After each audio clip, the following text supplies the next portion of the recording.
The impetus of API Equality LA was triggered when Mayor Gavin Newsom in San Francisco issued marriage licenses.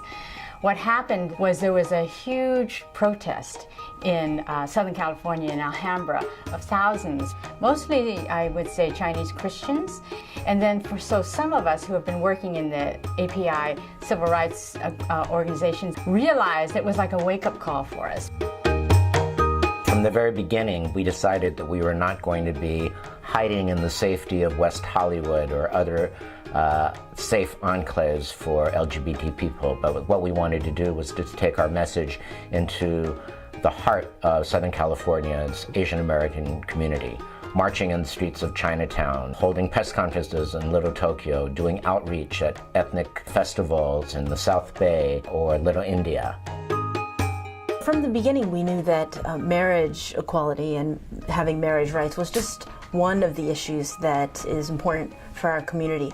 And so since we've won marriage, yay, we have actually worked really hard to address other issues that affect the API LGBT community. I think the best example of that would be our work in trying to advocate for immigration reform.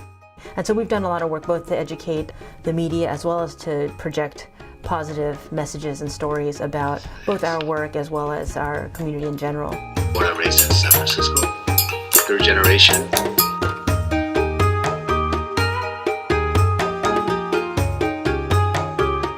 One of my biggest hopes for the future is actually exemplified in one of our volunteer story.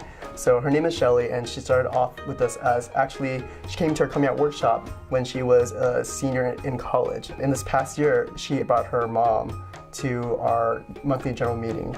And even in the beginning where we were doing a round of introductions, her mom's voice was actually cracking because she was just so nervous and so unsure of her daughter's new life and what her daughter was up to and what her daughter was doing now.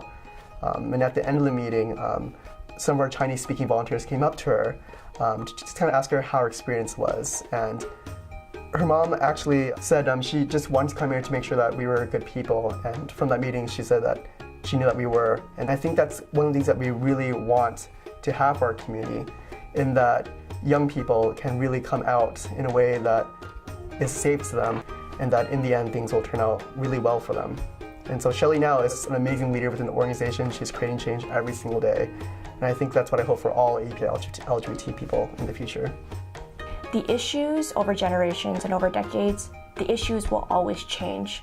But what we as a community to do is to figure out how to better respond to those issues. And to better respond to those issues, we need to continue building more effective and impactful leaders, starting with youth leaders, right? So that's why I think it's so important to fund grassroots organization like us, because we are trying to be strategic as we can to build these leaders, to spend one-on-one time with them, and to really grow them in these spaces. And API Equality LA is that space, because we're not just a youth group, and we're not just a group of veteran volunteers. We're a group of intergenerational leaders working together collaboratively.